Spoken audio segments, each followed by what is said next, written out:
Assalamualaikum warahmatullahi wabarakatuh. Hi everyone, my name is Jimmy and I'm here today to present about my final examination for public speaking course. So in this video will be divided into two sections, section A and section B.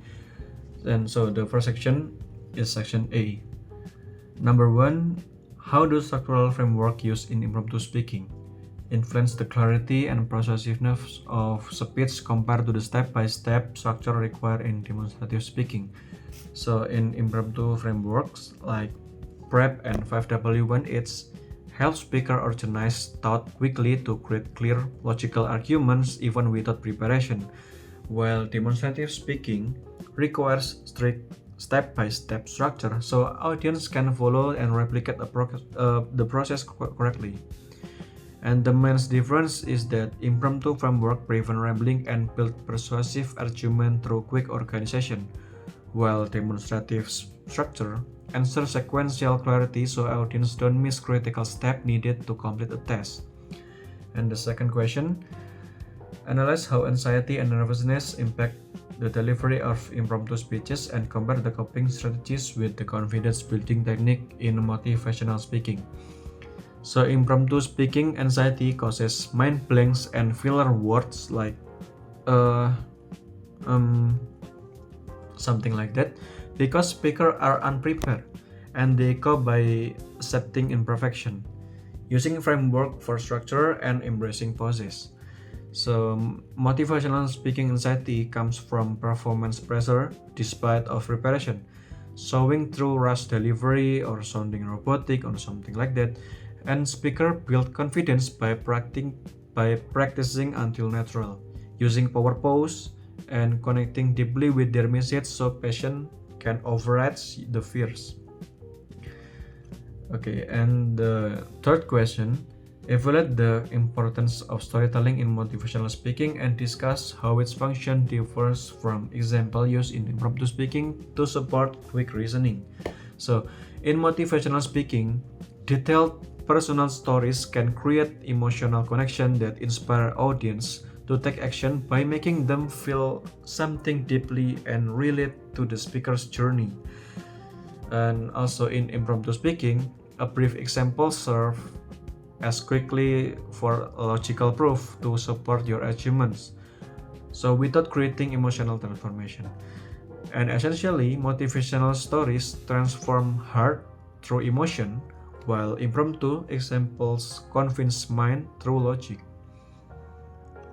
And the fourth question, compare and contrast how organization affect the success of demonstrative speeches and impromptu speeches, focusing on audience ability to follow and retain information. So demonstrative speech require perfect sequential organization because the audience must memorize exact step in order to perform the task.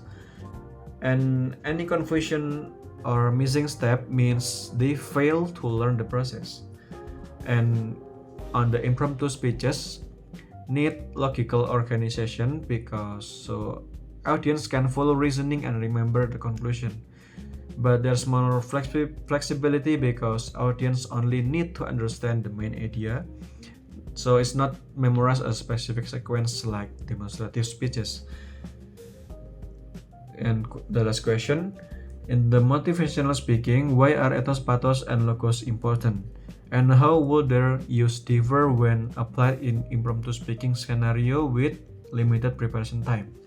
So ethos, pathos, and logos are essential in both speaking types, but applied differently due to the preparation time. So in motivational speakers, carefully build ethos through detailed credential and develop pathos through extended emotional stories. Also support with well-researched logos. While in impromptu speakers create ethos instantly through confident composure, generate pathos through authentic reaction, and rely heavily on logos using frameworks for quick logical structure. And this all three remains important, but in motivational speaking allows depth while impromptu speaking requires speed. Okay, so the second section, the section P. I will move to the section P, where I will be demonstrate my motivational speaking titled How to Build a Strong Personal Brand While Still in College. Okay, so imagine that you're scrolling through LinkedIn, watching your classmate or your peers land amazing opportunities while your profile sits empty. So the difference is not just luck or grades, it's because of their personal brand. So personal brand is that something you can build right now. So your personal brand is simply what people think of when they hear your name. And F. Jeff Bezos said that your brand is what people say about you when you're not in the room. So whether you realize it or not, you already have one. So the question is, are you building it intentionally or leaving it to change? And this matter because more than 85% of jobs came from networking, and employer can Googles you before even meeting you. And college is the perfect time to build your brand because you have much time to do your experiment, permission to make mistake, and access to valuable resource. And building a strong brand has three pillars. The first is become known for something specific by developing your real skill through challenging classes and projects that prove your abilities. And the second, you must be visible and consistent by showing up weekly on LinkedIn, so in campus organization. And the second is just to be visible and consistent by showing up weekly on LinkedIn, also in your campus organization or through blog posts, because one post then disappearing doesn't build your recognition.